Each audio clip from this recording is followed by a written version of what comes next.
اس کائنات کو چلانے والا ایک سمیع و بصیر خدا ہے، وہ جو میرا دوست ہے، میرا ولی ہے۔ اللہ ولی الذین آمنوا یخرجہم من الظلمات الی النور۔ اللہ اہل ایمان کا ولی ہے، ساتھی ہے، پشت پناہ ہے، مددگار ہے، حمایتی ہے۔ بتائیے جسے یقین ہو جائے کہ اللہ میرا مددگار، اللہ میرا محافظ، اللہ میرا پشت پناہ، اللہ میرا حمایتی، اس کے لیے کوئی خوف ہوگا؟ اس سے کوئی ڈر ہوگا؟ اگر یقین ہو کہ اللہ میرا مددگار اور یقین ہو کہ اللہ ہر آن میرے ساتھ ہے، پھر کوئی خوف؟ کس کا خوف؟ کوئی شے اللہ سے بالاتر ہے؟ کوئی قوت اس سے زیادہ طاقتور ہے؟ کوئی اس کے ارادے کو بدلنے والا ہے؟ کوئی اس کی مشیت کے آڑے آنے والا ہے؟ یہی بات ہے جو حضور نے فرمائی، یہ ایمان کا حاصل ہے لب لباب، کہ دیکھو اچھی طرح اس بات کو ذہن نشین کر لو، اگر تمام انسان مل کر تمہیں کوئی نقصان پہنچانا چاہے نہیں پہنچا سکتے، مگر جو کچھ اللہ نے لکھ دیا ہو، اور تمام انسان مل کر تمہیں کوئی نفع پہنچانا چاہے نہیں پہنچا سکتے، مگر وہ شے جو اللہ نے طے کر دی۔ آپ پھر میں کہوں گا ذرا طاری کیجئے، اسے فرض کیجئے، اسے سوچئے، اگر اس حدیث پر ہمارا دل جھکا ہوا ہو تو کسی سے ڈر ہوگا؟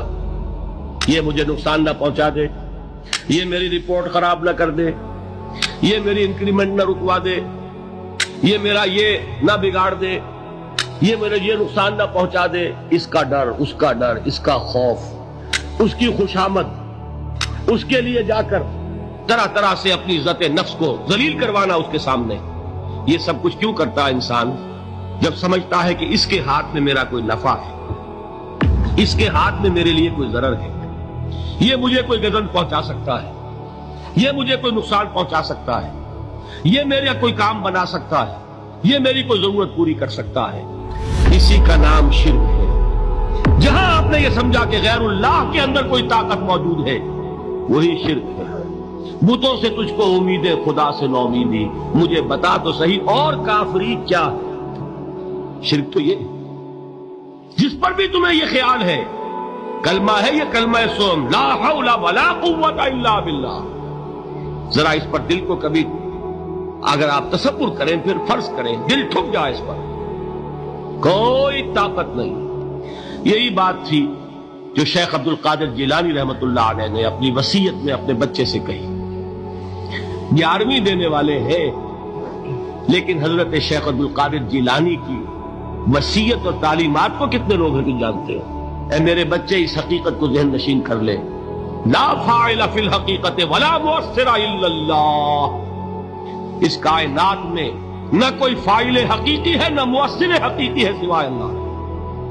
کسی شے میں کوئی تاثیر نہیں اگر اللہ نہ چاہے، آگ جلا نہیں سکتی اگر اللہ نہ چاہے، پانی ڈبو نہیں سکتا اگر اللہ نہ چاہے، زہر ہلاک نہیں کر سکتا اگر اللہ نہ چاہے، کوئی چیز فائدہ نہیں پہنچا سکتی اگر اللہ نہ چاہے۔ تو در در پہ کیوں سر جھکاتے ہو؟ در در پر کیوں جبیں سائی کرتے ہو؟ سب کے سامنے کیوں ہاتھ پھیلاتے ہو؟ ایک اللہ سے مانگو، ایک اللہ کے سامنے زمین پر اپنی جبین رکھو۔ موسیٰ ہم تو پکڑے گئے۔ اس وقت موسیٰ کا جواب کیا ہے؟ کلا ان معی ربی سیہدین، نہیں، میرے ساتھ میرا رب ہے، وہ راستہ دے گا۔ بتائیے کہاں راستہ نظر آ رہا ہے؟ یہ ہے ایمان بالغیب۔ راستہ نظر نہ آئے تب اللہ پر یقین ایمان ہے۔ جیب میں پیسے ہوں اور تب دل کو اطمینان ہے، تو ایمان کس پر ہوا؟ پیسے پر، اللہ پر نہیں۔ جب وسائل و ذرائع نہ ہو اور پھر یقین ہو کہ اللہ مسبب الاسباب ہے، وہ اسباب کا پابند نہیں ہے، وہ اسباب کا محتاج نہیں ہے، اسباب اس کے محتاج ہے۔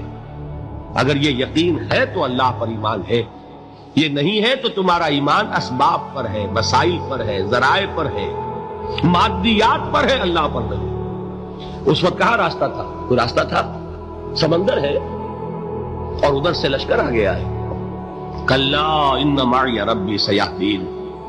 اب دیکھیے ایمان کہہ دینا آسان ہے، ہوا معکم اینما کنتم، جہاں کہیں بھی تم ہوتے ہو اللہ تمہارے ساتھ ہوتا ہے، لیکن اس کا یقین قائم ہو جائے تو زمین و آسمان کا فرق ہے.